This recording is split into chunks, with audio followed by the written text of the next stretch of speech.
Aquí comienza Verdades Eternas con Humberto Cancio.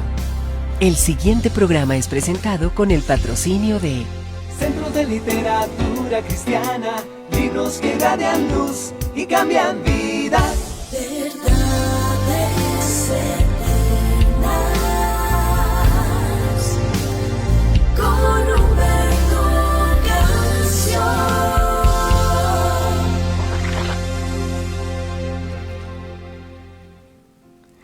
Padre nuestro que estás en los cielos, santificado sea tu nombre. Venga a nosotros tu reino. Qué hermoso la manera como tú, mi Jesús, nos enseñaste a orar. Dijiste, mas tú cuando ores, no seas como los hipócritas, que aman el orar en pie en las sinagogas para ser vistos por los hombres. De cierto os digo que ya tienen su recompensa. Y la recompensa que el hombre puede darnos es, qué bonita oración, qué bueno como oras.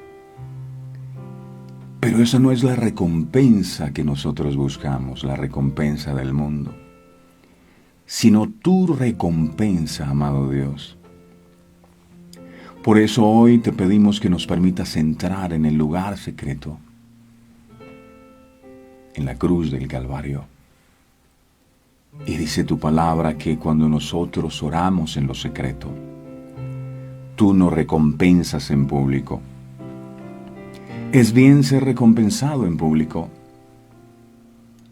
pero hoy quiero decirte que esa no es nuestra motivación. No estamos aquí para que tú nos recompenses en público. Estamos aquí para expresarte cuánto te amamos y cuán importante eres para nosotros y cuánto te necesitamos, para expresarte que sin ti no podemos vivir, que tú eres la fuente inagotable de nuestra vida, que en tu palabra está la vida y vida en abundancia que tú viniste a darnos. Recordarte que nuestro corazón está dispuesto también hoy para recibir la impartición de tu palabra, que es el Espíritu de Dios. Agradecidos contigo por el nuevo tiempo, por la nueva oportunidad. Gracias porque es un privilegio grande escuchar tu consejo cada mañana. Gracias porque es maravilloso ver cómo en medio de la prueba no nos ha faltado el sustento porque tú eres nuestro proveedor. Gracias porque a pesar de todo lo que está pasando en el mundo, tú nos has guardado a nosotros, a nuestras familias. Muchas gracias por tu fidelidad, que es grande. Por tu fidelidad. Gracias porque tú nunca cambias, eres el mismo. Ayer, hoy y siempre por los siglos de los siglos. Aquí nos tiene el saber que tú prometiste que la presencia tuya estaría con nosotros todos los días, no algunos días. Y sabemos que hoy no es la excepción, que tú también estás aquí y estás cumpliendo la cita, y a eso hemos venido, a cumplir la cita contigo, a sumergirnos en el río del Espíritu, a abandonarnos en tus brazos, a dejar atrás toda carga, toda angustia, toda preocupación y recibir de parte tuya esa unción del Espíritu Santo que nos da la fuerza para continuar, que nos da la fuerza para avanzar. De antemano, amado Dios, te quiero dar muchas gracias por todas las oraciones respondidas. Gracias por los testimonios que a diario recibimos de las maravillas que tú haces. Hoy oramos por cada petición que mis hermanos elevan a ti, para que conforme a tus riquezas en gloria tú seas regalándonos esa bendición. Sí, si bien tú lo crees, si crees que sea necesario. Si crees que tenemos que esperar un poco más, estamos entonces dispuestos a hacerlo, pero que se haga en nosotros lo que tú quieres y no lo que nosotros queremos. Eres bienvenido a este día, quédate en nuestro corazón, mora en nuestras casas, en nuestras familias y nunca te vayas, por favor. Gracias, amado. A ti el honor y la gloria de todo lo que se hace en este programa. Gracias, mi Señor, en el nombre poderoso de Jesús. Amén, amén y amén. Mis amigos, qué placer saludarlos. Familia de verdades eternas. Les envío un caluroso, fraterno, bendecido, ungido abrazo de hermandad a todos ustedes los que ya se están conectando con nosotros, los que desde bien temprano están ahí pendientes para recibir la palabra del Señor en este nuevo día. Dios me los bendiga de una manera sobrenatural, que el Señor abra su buen tesoro el cielo y derrame sobre cada uno de ustedes bendición hasta que sobre y abunde, que llegue el momento en el que usted tenga que decirle al Señor: Señor, basta ya de tanta bendición. Dios es tremendo y será cosa tremenda la que Dios hará con todos nosotros. Bendiciones, bendiciones a todos los amigos que se conectan a través de Facebook, a los amigos que nos siguen en las diferentes páginas. Damos la bienvenida a los amigos que nos siguen a través de los diferentes medios de comunicación, del WhatsApp, de YouTube. Muchas gracias. Nos honra muchísimo poder contar con todos ustedes. Hoy, cuando estaba en mi tiempo de oración, meditaba en algo que el Señor le dijo a Josué. Él le dijo a Josué, porque el desafío era grande, ¿no? Delante de él estaba el Jordán y tenía que conquistar la tierra prometida. Y tal vez Josué tenía un poco de miedo porque, dirigir al pueblo de Israel no era fácil. Lo había hecho Moisés, pero Moisés había muerto. Y ahora él tenía una gran responsabilidad. Yo no sé si usted tiene una gran responsabilidad, si para usted el comienzo de esta nueva semana también implica una nueva y gran responsabilidad, grandes retos y demás. Y el Señor tiene que decirle a Josué: hey, Josué, esfuérzate, o sea, ve más allá de tus fuerzas. Cuando ya no puedas más, no te rindas. Sé valiente, no temas. Sé valiente. Ahora, ¿qué es la valentía? La valentía no es ausencia de miedo. La persona valiente es aquella que, aunque se esté derrumbando de miedo por dentro, sigue adelante. Y usted es una persona valiente.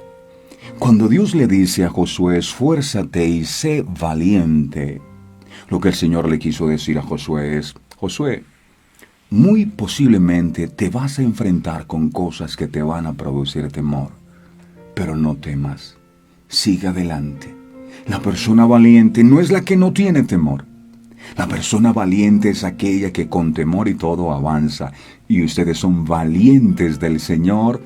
Así que les mando un abrazo fraterno y pido a Dios con todo mi corazón que los bendiga con la unción de valentía para seguir adelante, para derrotar todos esos enemigos, todos esos gigantes que puedan enfrentarse hoy, sabiendo que delante de nosotros va un Dios grande y todopoderoso y que Él nos ha dado la victoria ya. La Biblia dice que con Cristo somos más que vencedores. Ni siquiera dice que somos vencedores, somos más que vencedores. Así que dígale al Señor ahí donde usted está: yo soy más que vencedor. Soy más que vencedora, así que vamos a conquistar esta nueva semana, este nuevo reto, este nuevo desafío. Dios está con nosotros, Él pelea por nosotros, así que prepárese para una gran victoria que el Señor hará en su vida. Bienvenidos todos, les pido como siempre un favor muy especial y es: ayúdenme a compartir este programa con otras personas. ¿Por qué?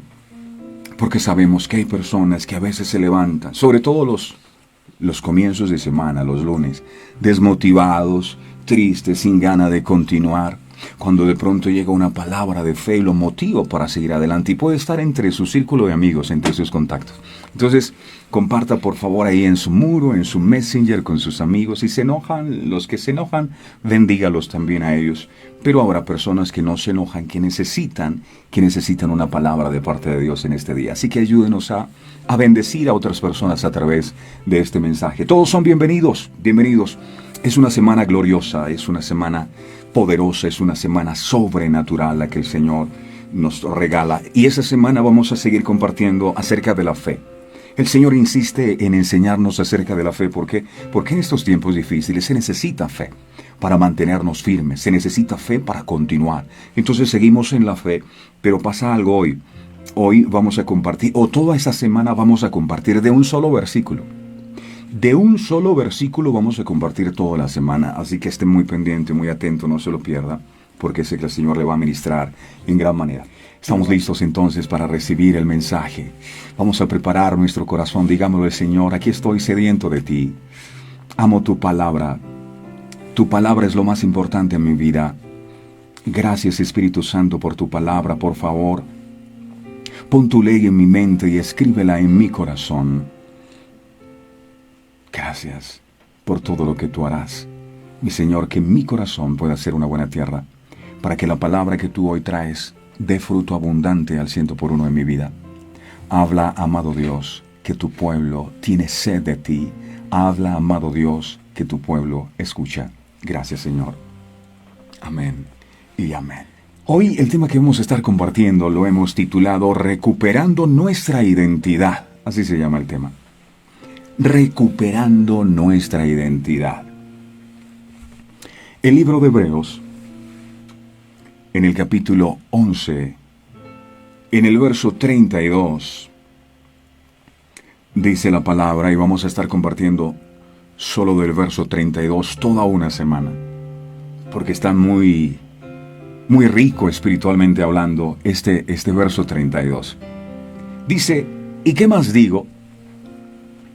Porque el tiempo no me faltaría, contando de Gedeón, de Barak, de Sansón, de Jefté, de David, así como de Samuel y los profetas. Entonces, vamos a hablar de cada uno de estos personajes durante esta semana, así que no se lo pierda, por favor.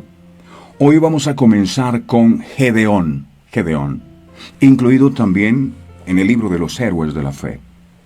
¿Qué tiene el Señor para enseñarnos a través de la vida de Gedeón?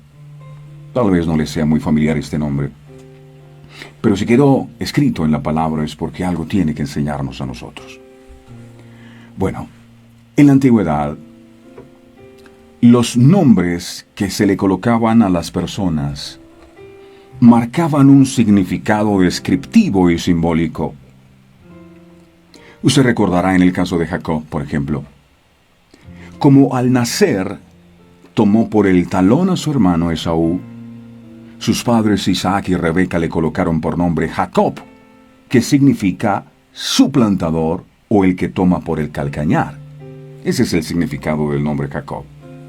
En el caso de Gedeón, estudiando un poco acerca del significado de su nombre, desde su nacimiento, su naturaleza fue marcada como la de un guerrero poderoso. Guerrero poderoso, ese era el significado de su nombre en el original hebreo. Guerrero poderoso. Incluso el mismo Dios veía en Gedeón eso.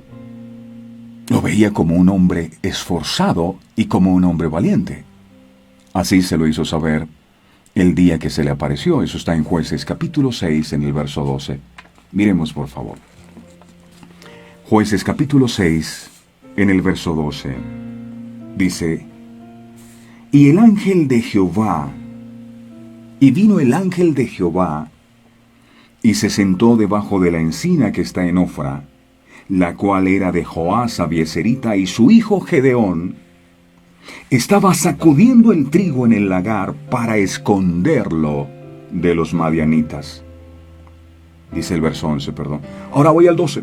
Y el ángel de Jehová se le apareció y le dijo: Jehová está contigo, varón esforzado y valiente. Dios le dice así: varón esforzado y valiente. Gedeón había sido marcado desde antes de nacer para grandes cosas. Él era un guerrero valeroso, pero al parecer Gedeón lo había olvidado o lo desconocía. Cuando Dios le dice a Gedeón, varón esforzado y valiente, no estaba mintiendo. Ni tampoco le dijo esas palabras para animarlo o para hacerlo sentir bien, sino para refrescarle la memoria, porque Gedeón había perdido por completo su identidad de reino. Por eso el programa de hoy se llama Recuperando nuestra identidad. Él había perdido su identidad. ¿Cuál fue la razón para que eso pasara? Miremos el libro de Jueces, otra vez, capítulo 6. Pero ahora vamos a leer desde el verso 1 al verso 6. Dice aquí la palabra: los hijos de Israel hicieron lo malo ante los ojos de Jehová, y Jehová los entregó en mano de Madián por 7 años, y la mano de Madián prevaleció contra Israel, y los hijos de Israel, por causa de los madianitas, se hicieron cuevas en los montes y cavernas y lugares fortificados. Pues sucedía que cuando Israel había sembrado, subían los madianitas y amalecitas, y los hijos del oriente contra ellos subían y los atacaban. Y acampando contra ellos, dice la palabra del Señor, destruían los frutos de la tierra, hasta llegar a Gaza, y no dejaban que comer en Israel ni ovejas, ni bueyes, ni asnos. Wow. Verso 5. Porque subían ellos y sus ganados y venían con sus tiendas en grande multitud como langostas. Ellos y sus camellos eran innumerables, y así venían a la tierra para devastarla. Y dice el verso 6, escuche esto: de este modo empobrecía Israel en gran manera por causa de Madián, y los hijos de Israel clamaron a Dios. Wow. Definitivamente, ninguna maldición viene sin causa. Todo pasa por alguna razón. El hecho de que Madián y los amalecitas representan un espíritu de desánimo. Yo no sé si usted se ha levantado con desánimo a veces, ¿verdad? Ay, yo no quiero continuar más. Hay gente que aún incluso estando en la cama dice, yo no quiero levantarme. ¿Para qué? A lo mismo viene ese espíritu de desánimo. Esos son los amalecitas. Pero también estaba el espíritu de Madián. El espíritu de Madián representa un espíritu de pobreza, un espíritu de ruina y un espíritu de escasez. Acuérdense que ellos venían y todo lo destruían. Acababan con todo lo que tenía Israel. Espíritu de pobreza y escasez. Se había levantado Madián contra los israelitas y les acabó con todos los animales y las cosechas. ¿Y todo esto qué fue? Consecuencia de sus malas acciones. Es decir, todo lo malo que el hombre haga delante de Dios, mire, tarde o temprano tendrá sus consecuencias. Va a tener sus consecuencias.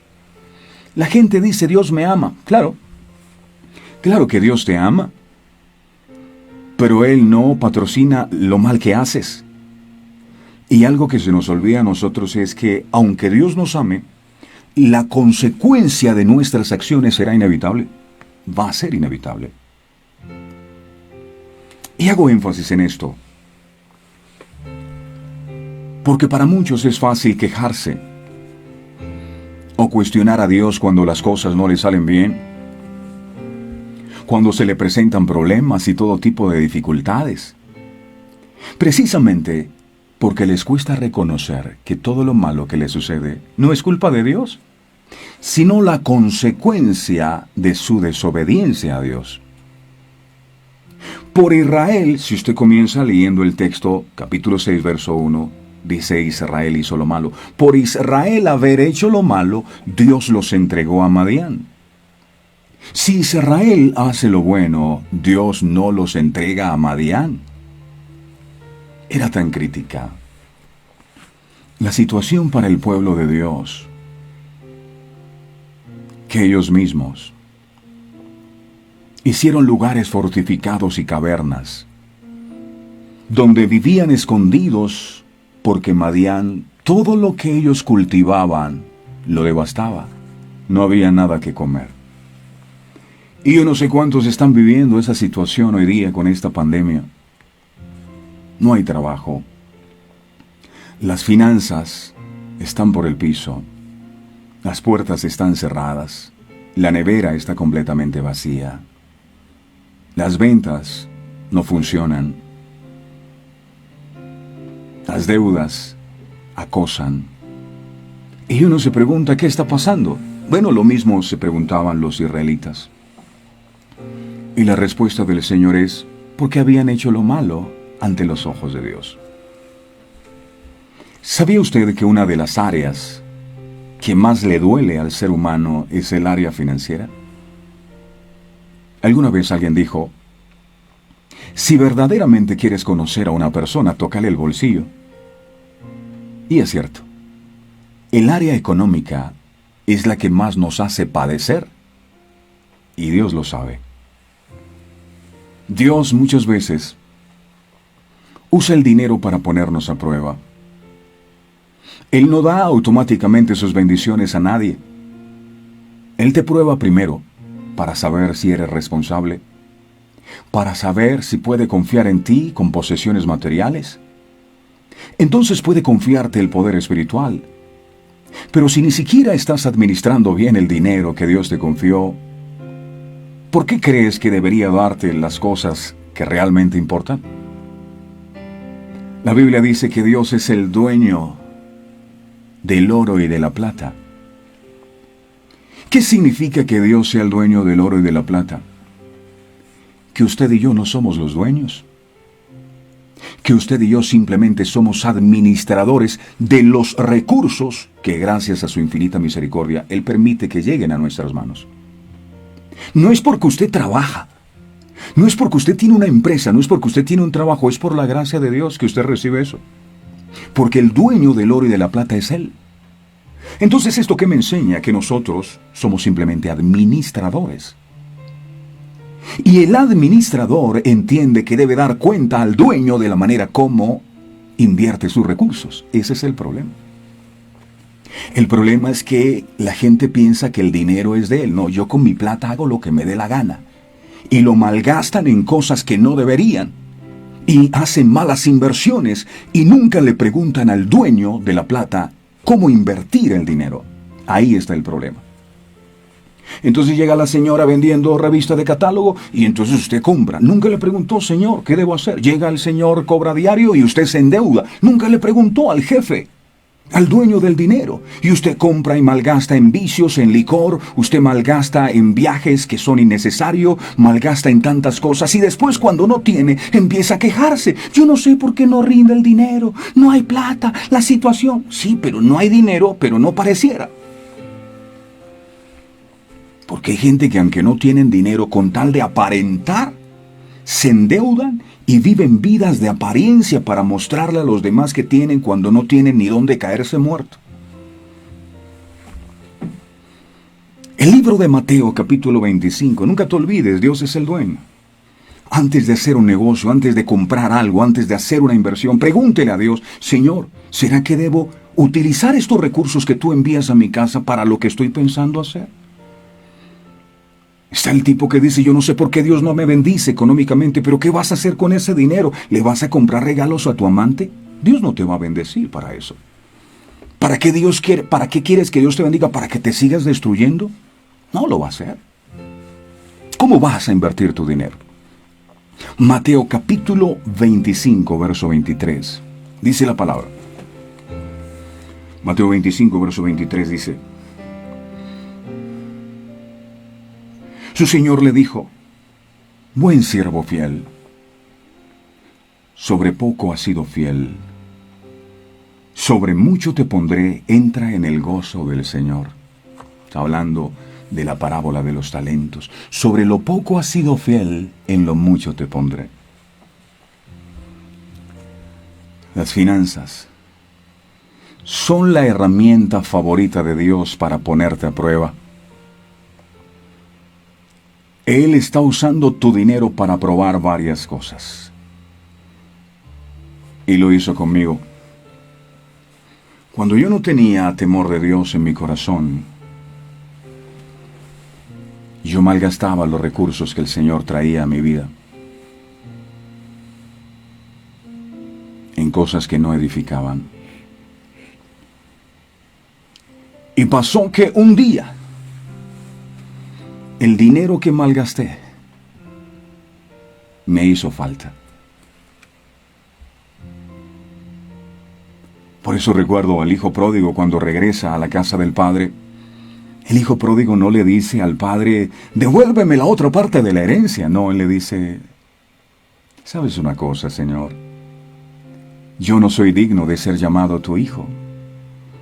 Hazme como a uno de tus jornaleros. Es decir, yo no he vuelto a ti para que tú me devuelvas la herencia ni para que me des honra. Hazme como uno de tus jornaleros. Ya tú me diste bendición, pero yo la malgasté.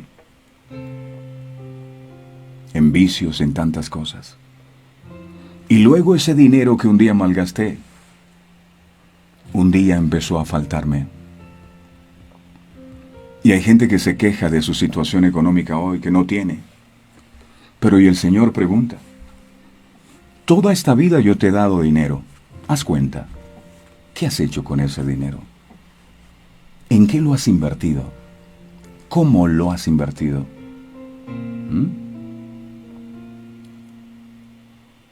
Entonces quiero hablar de varios aspectos que nos van a permitir,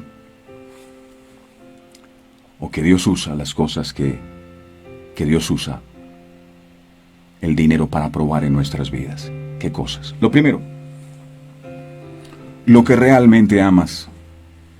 Mateo capítulo 6, verso 19 al 21 dice, otros se gastan la plata en chance. Si esa plata el chance no es de Dios, esto no es bíblico, es colocar tu confianza en el azar. O todo lo que recibe es invertirlo en el baloto porque se quieren hacer ricos de la noche a la mañana. Confianza en el azar, no en Dios. Pero Dios dice, ayúdate que yo te adoro. Eso no dice Dios en la palabra. Entonces toda la plata que llega se le invierten al chance, se le invierten a la lotería, se lo invierten al baloto. Si ese dinero lo ahorraran, ay Dios, tuvieran mucho dinero. Hay que saber invertir, el dinero no es suyo, es de Dios. Antes de ir a gastarlo, pregúntele a Dios. ¿Qué revela la prueba del dinero? Lo que realmente amas. Mateo capítulo 19, capítulo 6, verso 19 al 21 dice, capítulo 6, verso 19 al 21 dice, no os hagáis tesoros en la tierra, donde la polilla y el orín corrompen, y donde ladrones minan y hurtan, sino haceos tesoros en el cielo, donde la polilla ni el orín corrompen, y donde ladrones no minan ni hurtan. Porque, dice el verso 21, porque donde esté vuestro tesoro, ahí estará también vuestro corazón. Si realmente quieres saber qué es más importante para ti, consulta tu calendario y el resumen de tu tarjeta de crédito. Porque la forma en que gastas tu dinero, tu tiempo, le dices a los demás qué es lo que tú más amas. Hay gente que su felicidad, su estabilidad emocional depende de cuánto dinero tengan. Si tienen dinero, están felices, pero si no tienen, pierde la felicidad. Y el Señor dice, no solo de pan vivirá el hombre, sino de toda palabra que sale de la boca de Dios. ¿Qué me debe producir vida y motivación a mí? Que la palabra de Dios esté. Si la palabra de Dios está, yo tengo vida, no si tengo o no tengo dinero. Mi felicidad no puede depender del dinero. Hay gente que dice que ama a Dios, que Dios es lo primero, pero cuando no tienen dinero, entonces andan desanimados, entonces andan deprimidos, entonces se quieren morir. Lo que demuestra eso es que su confianza no está en Dios, sino en el dinero que reciben. Eso demuestra la prueba del dinero. Número 2. El dinero muestra en lo que realmente tú confías. El libro de Proverbios, capítulo 11, verso 28. Dice la palabra Proverbios 11, 28. Dice, el que confía en sus riquezas caerá. No ponga su confianza en las riquezas, porque va a caer. Mas los justos reverdecerán como las ramas. Usted va a reverdecer como las ramas. Pero cuando su confianza esté puesta en Dios, no en el dinero, ¿no? ¿Confías en tu dinero para la seguridad? ¿O confías en Dios? ¿Confías en tu felicidad o confías en Dios para tu felicidad? ¿Confías en el dinero para sentirte bien contigo mismo o confías en Dios para sentirte bien contigo mismo? El dinero es la prueba de fuego de la fe. Lo tercero que prueba el dinero muestra si Dios puede confiar en ti. Lucas, capítulo 16, versos del 10 al 13. 16, del 10 al 13. Dice, el que es fiel en lo muy poco, también en lo más es fiel. Y el que en lo muy poco es injusto, también en lo más es injusto. Pues si en las riquezas injustas no fuiste fieles, ¿quién os confiará lo venidero? Y dice el verso 12, y si en lo ajeno no fuisteis fieles, refiriéndose a que lo que tenemos es Dios el que nos los da, y si en lo ajeno no fuisteis fieles, ¿quién os dará lo que es vuestro? Dios empieza a probar cuán fieles somos. Y dice ese texto en el verso 13, si usted lo sigue leyendo, ningún siervo puede servir a dos señores, porque aborrecerá al uno y amará al otro, o estimará al uno y menospreciará al otro. Y dice, no podéis servir a Dios y a las riquezas. Yo me he gastado una cantidad de dinero en rumbas. Y cuando no tenía, entonces venía el pensamiento, ¿y qué hiciste con el dinero que yo un día te di? Y yo tenía que decir, sí, Señor, lo malgasté. Entonces, ¿con qué actitud yo puedo venir a la presencia de Dios? Porque hay gente que se enoja. Señor, dame un empleo. Yo no sé por qué tú no pagas mis deudas, no bendices. Y Dios dice, hello, ¿qué te pasa? ¿Por qué no pagaste tus deudas con todo el dinero que te he dado todo este tiempo que has usado mal? Entonces, cuando uno no tiene dinero, no se enoja. Cuando uno tiene dinero, dice, Dios mío, perdóname, porque cuando me diste dinero, yo no lo supe administrar. Esos 20,000 que vale la caja de cerveza son los 20,000 pesos que me puede costar una paca de leche. Esos 100,000 pesos que vale una botella de licor son los 100,000 pesos que necesito para comprar una teja para mi casa y hoy me están haciendo falta. ¿La culpa de quién es? ¿De Dios? No. El dinero no solo muestra si confías en Dios, también muestra si Dios confía en ti. La forma como manejas el dinero determina cuánto puede Dios bendecir tu vida.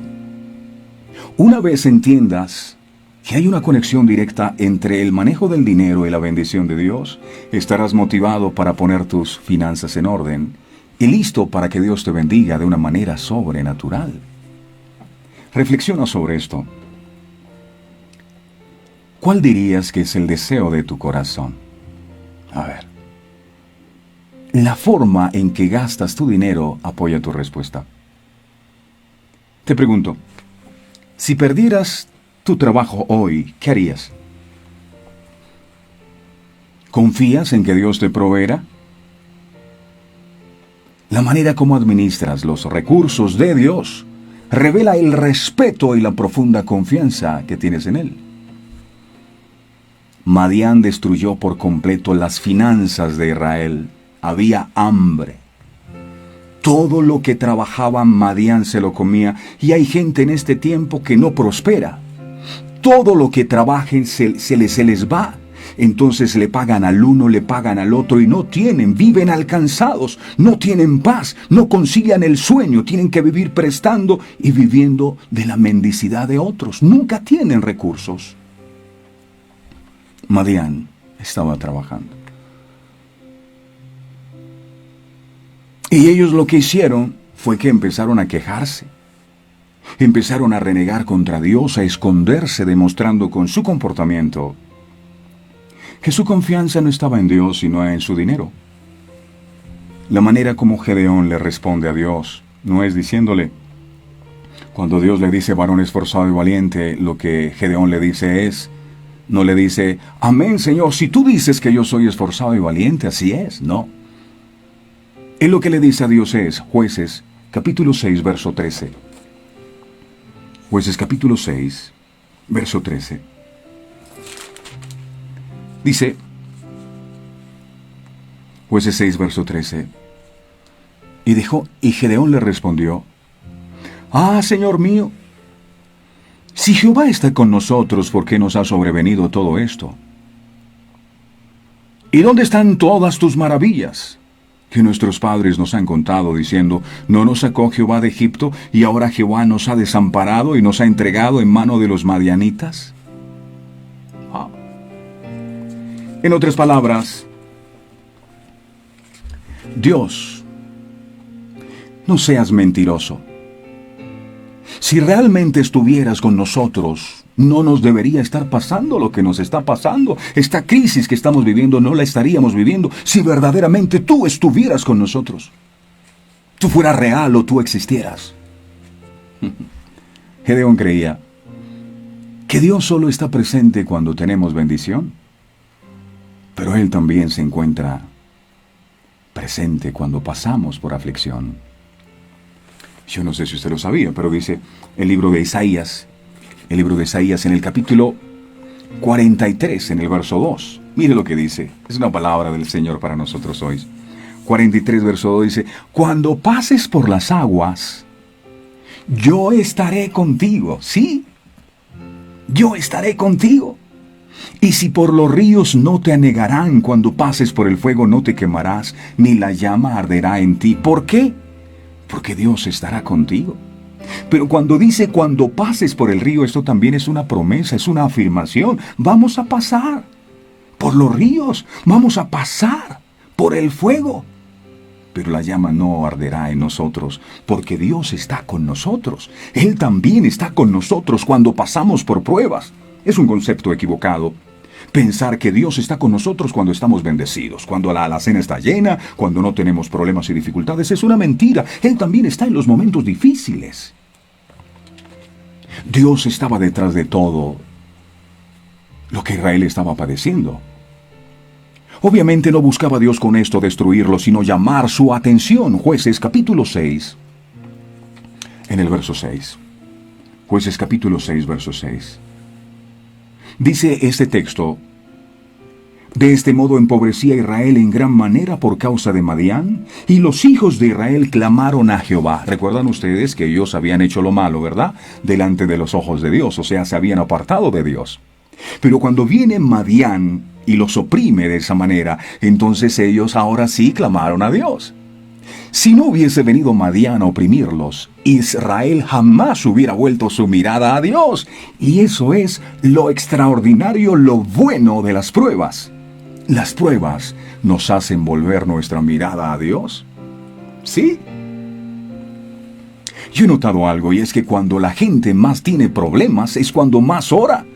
Y cuando más busca a Dios con desesperación. Casi uno nunca ve personas que pidan oración cuando están bien. No. Es más, no buscan a Dios, no oran, nada. Pero cuando tienen un problema, ahí sí doblan rodillas, ahí sí buscan oración. Entonces, eso es lo bueno que tienen las pruebas. Si a mí me dice qué es lo mejor que le ha pasado a usted, yo le diría Las pruebas, porque ellas nos hacen volver a Dios, nos hacen buscar a Dios con desesperación. Otra de las cosas que quedó al descubierto con esta prueba que Israel vivió fue su pérdida de identidad. Ellos eran el pueblo de Dios y ahora estaban encerrados. Ahora estaban metidos en unas cuevas. Ahora estaban llenos de temor. El pueblo de Dios por causa de Madián. Jueces capítulo 6, versos 14 al 16. Jueces 6, versos 14 al 16. Dice: Y mirándole Jehová, le dijo a Gedeón: Ve con esta tu fuerza, y salvarás a Israel de la mano de los madianitas, ¿no te envío yo? Verso 15. Entonces le respondió: Señor mío, ¿con qué salvaré yo a Israel? He aquí que mi familia es pobre, ojo, mi familia es pobre en Manasés y yo el menor de la casa de mi padre. Señor, creo que te has equivocado al elegirme. Yo no soy nada, yo no sirvo para nada. Verso 16. Jehová le dijo: ciertamente yo estaré contigo y derrotarás a los madianitas como a un solo hombre. La misericordia de Dios seguía estando con ellos y Dios quería usar a Gedeón. Pero yo soy pobre, yo soy de los más pobres, yo no sirvo. ¿Qué pasó? Esta prueba que ellos estaban viviendo afectó la identidad de Gedeón. Con la respuesta que Gedeón le dio a Dios, quedó evidenciado que por causa de la opresión económica que los madianitas ejercían sobre Israel, Gedeón dejó de ser valeroso para convertirse en inseguro y temeroso. Y me pregunto, ¿cuántas veces... Ojo, el programa se llama Recuperando nuestra identidad, ¿verdad? ¿Cuántas veces un problema, una situación difícil nos hace olvidar quién es nuestro Dios y quiénes somos nosotros en Cristo?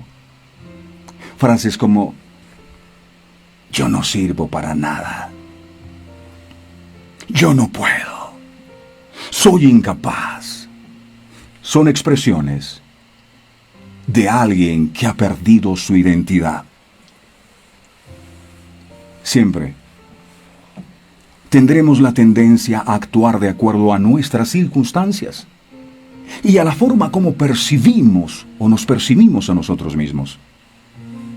Es por eso que Dios tiene que hacer cambios profundos en nuestra vida, para que nos veamos como realmente somos y no como parecemos. Yo no sé si usted ha escuchado que hay gente que dice: bueno, soy o me parezco. Bueno, sí. A veces no somos, sino que nos parecemos.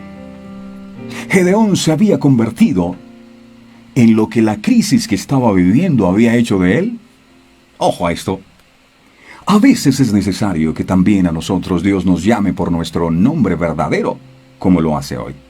A Gedeón le dijo: hey, varón esforzado y valiente, y él estaba escondido. ¿Cómo así que varón esforzado? Sí, tú eres varón esforzado y valiente, y es lo que el Señor te dice a ti. Yo no sé la crisis que puedes estar viviendo hoy, pero Dios te está diciendo a ti también hoy: hey, mujer esforzada y valiente. ¿Yo, Señor? Sí, tú eres varón esforzado y valiente. Y el Señor tiene que recordarnos nuestro nombre para que podamos recuperar la identidad que por causa de las circunstancias habíamos perdido. Hay gente que perdió su identidad en medio de esta pandemia. Ya no saben quién son. ¿Quién son?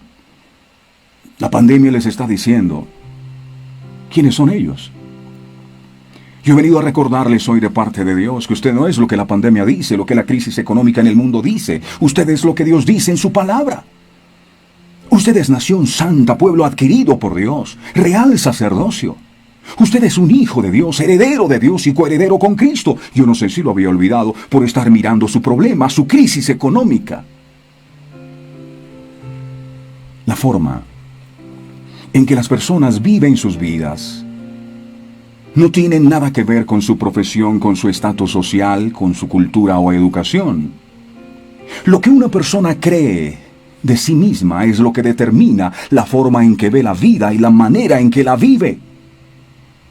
Es imposible que puedas llegar a ser un conquistador si vives creyendo que eres un fracasado. Es imposible. Sobre todo en los comienzos de semana la gente se levanta y dice, ¡ay, otra semana más! Pero es que yo estoy mal, la situación está difícil. ¿Cómo te ves frente a la crisis? Yo recuerdo, por ejemplo, que Israel fue marcado por su miedo. Moisés envía 2 espías para que vayan a reconocer la tierra. Y 10 de los 2 espías vinieron hablando de manera negativa. Al ver los gigantes que se encontraban en la tierra prometida, ¿sabe qué dijeron? Ellos dijeron, nosotros a nuestro parecer éramos como langostas. La langosta es un insecto muy pequeño. Y así le parecíamos a ellos. Eso está en Números capítulo 13, versos del 32 al 33. Se veían como langostas. Es imposible que tú puedas conquistar cosas grandes de Dios si tú no cambias el concepto que tienes de ti mismo. Si te miras como una langosta, todo lo mirarás gigante, grande. Pero si sabes que Jesús al resucitar te hizo sentar con Él en los lugares celestiales, entonces tú estás arriba, sentado juntamente con Dios. Y desde arriba todo lo verás pequeño. Si lo estás viendo grande, entonces hay un problema en tu identidad. La crisis te marcó, te dañó tu identidad. Mientras Israel estuvo en Egipto, fue marcado por experiencias. Ellos por eso estaban limitados, por lo que pensaban de ellos mismos. Ellos eran esclavos. Por eso no podían vivir en la libertad que el Señor les ofrecía. Siempre era, no, pero nosotros allá en Egipto teníamos comida y teníamos carne, y nosotros comíamos. No, mentira, ellos eran esclavos.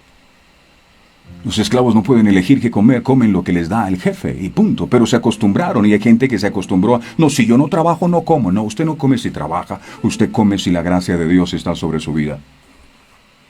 Y eso es lo que tiene que entender. La provisión suya no viene por su trabajo, la provisión suya viene de parte de Dios. El día que usted reconozca eso, ese día la bendición de Dios vendrá sobre usted de una manera sobrenatural. Israel, hay gente que se coloca tatuajes, no es bíblico hacerse tatuajes, pero Israel quedó tatuado en su interior. Y esos tatuajes, o esas marcas, muchas veces te limitan, no te dejan obedecer ni amar a Dios. Nuestra identidad es lo que uno piensa y cree de sí mismo. Mire qué dice Proverbios capítulo 23, verso 7 en la parte A. Proverbios 23, verso 7 dice, porque cuál es su pensamiento en su corazón, tal es él. Usted es el resultado de lo que piensa. Tal es en su pensamiento, tal es él. No es lo que Dios piensa o sabe de ti lo que determina tu futuro, sino lo que tú piensas de ti mismo. Si dependiera de Dios, wow, ¿qué vida tendríamos? Porque los pensamientos que Dios tiene acerca de vosotros o de nosotros son pensamientos de bien y no de mal para darnos el futuro que esperamos. Dios está pensando bien de nosotros. El problema es que nosotros no pensamos bien de nosotros. No, eso me va a ir mal. Ese trabajo no me lo van a dar. Yo estoy salado, esta crisis está peor. Nosotros somos los que tenemos que cambiar la manera negativa como pensamos de nosotros mismos.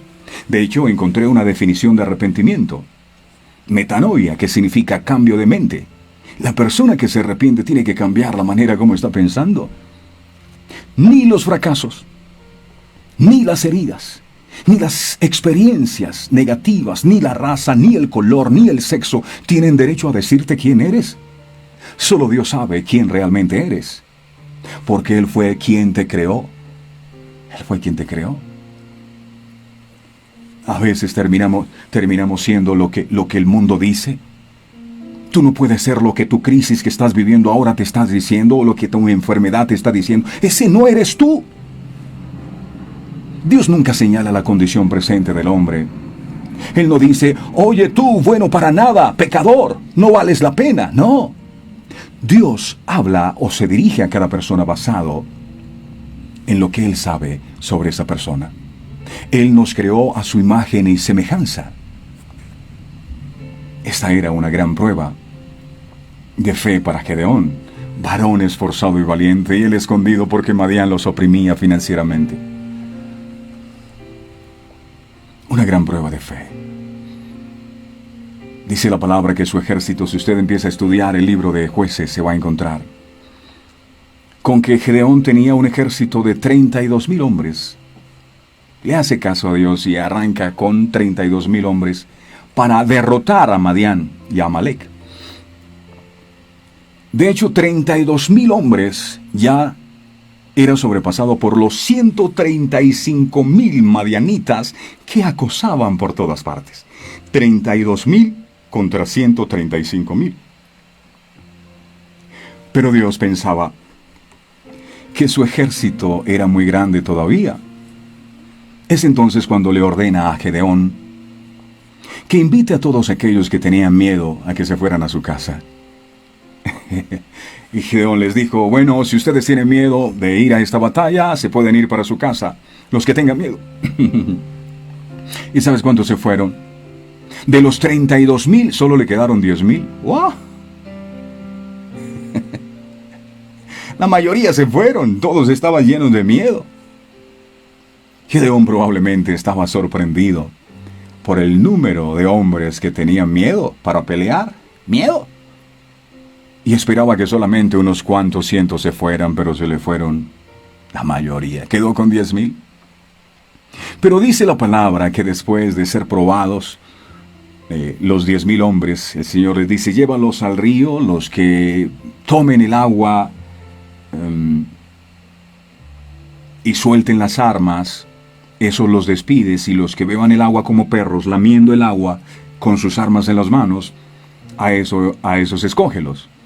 Y así ocurrió. De los 10,000 hombres que tenía Gedeón, que conformaban su ejército, Gedeón se terminó quedando con 300 hombres. 300 para 135,000 con los que tenían que enfrentarse.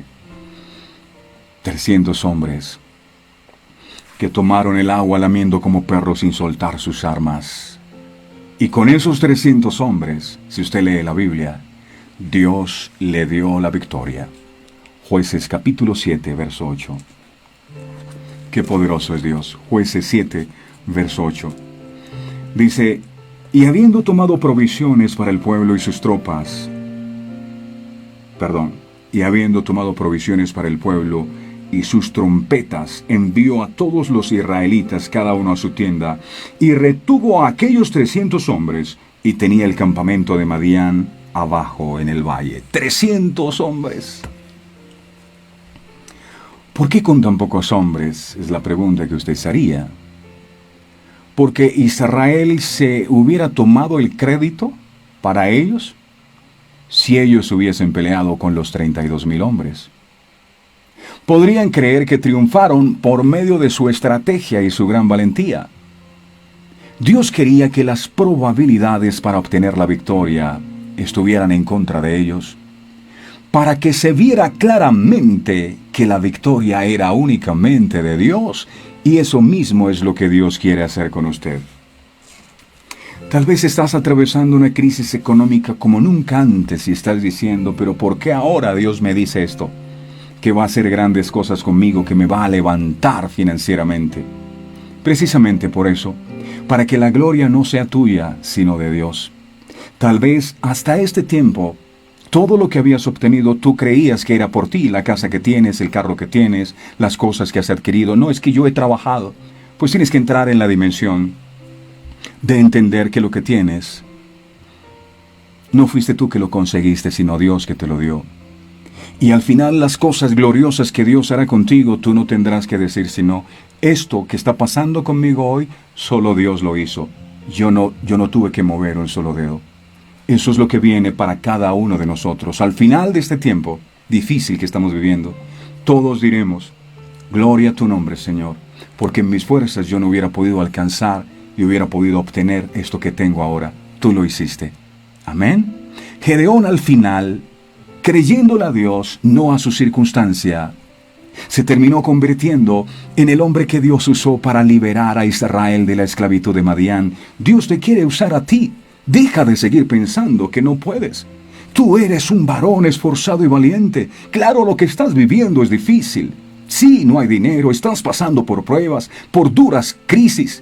Pero Dios te quiere usar. No tengo la fuerza, Señor. No sé qué hacer, no tengo los recursos. No te preocupes, de eso me encargo yo. Tú solamente tienes que creerme. Y quedó demostrado que Gedeón era lo que Dios dijo que era, varón esforzado y valiente. No lo que las circunstancias decían de él. Allá estaba Gedeón encerrado por miedo. Y Dios lo saca, y Dios está sacando a muchas personas hoy de ese estado donde solo veían circunstancias y crisis. Es imposible levantarme de aquí. No, ahora es que tú vas a empezar a ver la gloria de Dios. El Señor le dijo a Marta y a María, ¿no les he dicho que si creen verán la gloria de Dios? Claro.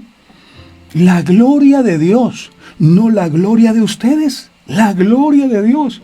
Y ahí está la respuesta al por qué el Señor cuando Marta y María llamaron a Jesús, Jesús no vino inmediatamente. No, Jesús se demoró un tiempo y cuando Jesús llegó ya estaba muerto. Pero ¿para qué vienes? Ya es demasiado tarde. No, Jesús me imagino que pensó y digo, si llego temprano y lo hubiera sanado de la enfermedad que tenía, entonces ya no, eso no era tan grave. Eso no fue tan grande lo que tú hiciste. Si Lázaro hubiese tenido 2 días de muerto, no, pero es que estaba fresquito todavía. Entonces Jesús dijo, voy a ir cuando esté bien muertico, para que no quede duda que yo soy la resurrección y la vida, y el que cree en mí, aunque esté muerto, vivirá. Yo no sé si tus finanzas están muertas, pero el Dios en el que has creído tiene el poder para resucitarlas. Si tú lo puedes creer, dile, Señor, yo lo creo en el poderoso nombre de Jesús. Hey, déjame decirte algo. Tú no eres lo que dice tu problema, tú eres lo que dice Dios. Eres varón esforzado y valiente, así que levántate hoy y conquista, porque grandes cosas Dios hará contigo. Termino con esto. Si quieres ser un conquistador, deja de creer que eres un perdedor. Entonces vamos a orar para que el Señor renueve la mente, porque el problema estás aquí. Era real que los madianitas estaban ahí, sí. Era real que se comían todo lo que ellos trabajaban, sí. Es real tu situación económica crítica, sí. Eso es real. Pero por encima de tu realidad está Dios. Y Dios en esta mañana, usando este medio de comunicación, te está diciendo, varón esforzado y valiente. Gedeón estaba escondiendo el trigo, porque tenía miedo que se lo arrebataran, y tú estás ahí con miedo a que te quiten lo poco que ganas, teniéndole que pagar a los acreedores, y estás escondiendo lo poquito para que no te lo quiten, y angustiado y afligido, pensando en qué va a ser de ti en los próximos días. Pues esta palabra viene del corazón de Dios para levantarte y decirte y recordarte, hey, ¿qué pasó? ¿Por qué perdiste tu identidad? ¿Por qué te sientes así, que no tienes fuerzas para continuar? ¿Por qué quieres abandonarlo todo? ¿Por qué quieres tirar la toalla? Ese no eres tú. Tú eres varón esforzado y valiente. Y Gedeón dijo, yo soy pobre, yo no tengo. Soy el más pequeño de mi familia. Y el Señor le dijo, ve con esta tu fuerza, y es lo que Dios te está diciendo hoy. Tu fuerza es Dios. Sí, tal vez no tienes dinero, no tienes un gran ejército, pero Dios y tú son mayoría. Si Dios está contigo, ¿quién está contra ti? Así que levántate. Levántate en este día y dale gracias a Dios, amado. Muchas gracias por cambiar mi identidad, por arrancar el velo que el enemigo me había colocado, haciéndome creer que yo no servía para nada, que no iba a salir de esta crisis, que lo mejor sería que me suicidara. Hoy renuncio a todas esas mentiras y me apropio de esta palabra. Hoy recobro la identidad con la cual tú me creaste. Hoy te decimos, Señor, nosotros no somos lo que dice el problema. Nosotros no somos lo que dice la enfermedad, la crisis matrimonial. Nosotros no somos lo que dice la economía del mundo. Nosotros somos lo que tú dices en tu santa y bendita palabra. Y declaramos en el nombre poderoso de Jesús que de la misma manera como Gedeón obtuvo la victoria de una manera poderosa y sobrenatural, cada uno de nosotros obtendremos la victoria en este tiempo. Gloria a tu nombre. Tú estás buscando personas para darnos la victoria, pero es necesario que salgamos de todos esos escondites y todas esas cuevas donde el temor nos había enterrado. Hoy salimos en el nombre poderoso de Jesús y vamos a conquistar, mi amado, lo que tú tienes para nosotros. Gracias, Padre, gracias, Hijo, y gracias, Espíritu Santo. Amén, amén y amén. Se va Madián y se va Amalek de nuestra vida en el nombre poderoso de Jesús. ¡Wow! ¡Qué poderoso es nuestro buen Dios! Así que no se guíe por lo que sus circunstancias le muestran. Claro, usted tiene problemas. Todos tenemos problemas. Pero ¿sabe qué también tenemos? Tenemos un Dios grande y poderoso. Un Dios grande y poderoso que puede solucionar cualquier problema, por difícil que sea. Así que por favor los invito para que se suscriban. Ahí encuentran en nuestro canal de YouTube que se llama Humberto Cancio Perosa más de 250 videos que hemos subido, más de 250 enseñanzas para que usted las pueda escudriñar cuando tenga tiempo. Suscríbase al canal de YouTube, dele a la campanita de notificaciones y disfrute completamente gratis ese contenido para usted y para todas sus familias. Dios les bendiga en gran manera. Esta es una gran semana. Grandes cosas Dios hará con nosotros. Bendiciones para todos. Este programa fue presentado con el patrocinio de Centro de Literatura Cristiana, libros que irradian luz y cambian vidas. Verdades Eternas con Humberto Cancio.